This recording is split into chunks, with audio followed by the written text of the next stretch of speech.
Yes, karibu sana mtazamaji wa Nteze Media. Karibu tena siku ya leo tarehe 14 ya mwezi wa 4 mwaka 2025. Karibu sana kwenye Nje Box Nteze Media.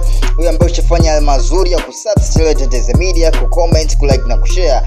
Mambo ni mazuri kabisa wewe ambaye umeshafanya hivyo. Na wale wote ambao hawajafanya hivyo, naomba sana kwa dhati nyoyo tu bora kabisa kwangu. Pia ni wa thamani sana kupitia Nteze Media. Leo Nje Box Nteze Media inatazama leo waziri wa habari, utamaduni, sanaa na michezo Profesa Paramagamba Kabudi amezungumza na waandishi wa habari kuzungumzia mustakabali mzima wa dabi ya Kariakoo kati ya Simba dhidi ya Young Africans, ambapo mchezo huu utarajiwa kupigwa siku ya tarehe 8 ya mwezi wa 3 mwaka 2024 kwenye dimba la Mkapa jijini Dar es Salaam majira saa 1 kamili za jioni pale Mkapa, Dar es Salaam, dimba la Mkapa. Lakini matatizo hapa na pale mchezo kufanyika na mambo yalitokea mengi hapa katikati. Siku hivi karibuni walifanya kikao timu zote mbili, bodi ya ligi TFF pamoja na wizara yenye dhamana ya michezo hapa nchini Tanzania. Siku hii leo Profesa Paramagamba Kabudi amezungumza na waandishi wa habari kuhusiana na taarifa ya dabi ya Kariakoo.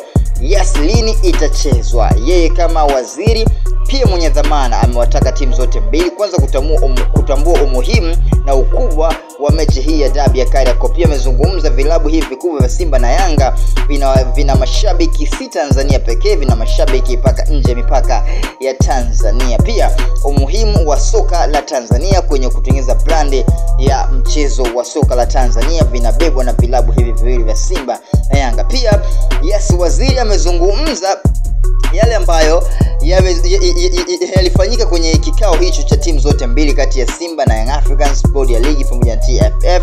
Kama wizara na waziri mwenye dhamana, yeye hana hukumu ya moja kwa moja kama kiongozi, lakini jukumu hilo amewachia bodi ya ligi pamoja na TFF kufanya makubwa ambayo atafanyika katika mchezo huo wa Simba dhidi ya Yanga. Lakini kikubwa zaidi amekizungumzia mchezo wa dabi upo pale pale, na pia ratiba itapangwa kama wizara.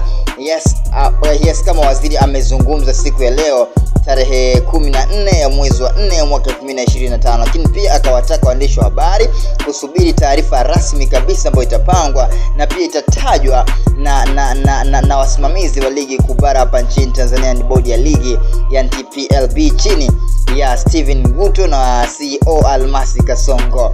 Haya yamezungumzwa leo na mheshimiwa waziri Profesa Paramagamba Kabudi, waziri mwenye dhamana ya michezo hapa nchini Tanzania, yatokanayo na mazungumzo yalifanyika siku hiyo ambao waliitwa pale kwa Mkapa, Dar es Salaam, timu zote ya Simba Sports Club, Young Africans pamoja bodi ya ligi na TFF kuzungumzia mustakabali mzima wa mchezo huo wa dabi ya Kariakoo. Je, utakuwaje? Kwa hiyo tusubiri tuone kitu gani kitajiri, taarifa gani itatolewa kwa mchezo huo wa dabi ya Kariakoo. Wote wasubiri kwa hamu kupitia Nteze Media, tukupa mazuri yote na Nje Box tazama tu mazuri ambayo yatafanyika siku hiyo na tarehe ipi itatajwa, na sisi kama Nteze Media tukupa tu mazuri ambayo yatafanyika siku hiyo ya mchezo.